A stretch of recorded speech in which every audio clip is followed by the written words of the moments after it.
Hey guys, how's it going? My name is Adam. Today I'm going to show you how to add music bot to a Discord server iPhone. So first of all, go ahead to your browser and search for top.gg. Again, top.gg. You're going to be able to see Discord bots website. So basically search for the bot that has music or shows music. So let me just refresh this page.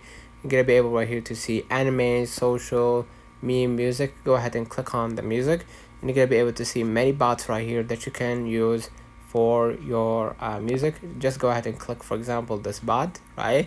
And it's gonna open up a new page for you. Just go ahead and hit invite right here, and you gotta do the same drill. Log in with your account and just give authorization to your to that bot, and just add it to any server. In my case, my server. And then continue, and then authorize that bot to be in your Discord server, and you're gonna be able to play or add music bot. Let me know in the comments if this video helped you. Don't forget to like and subscribe. Thank you for watching.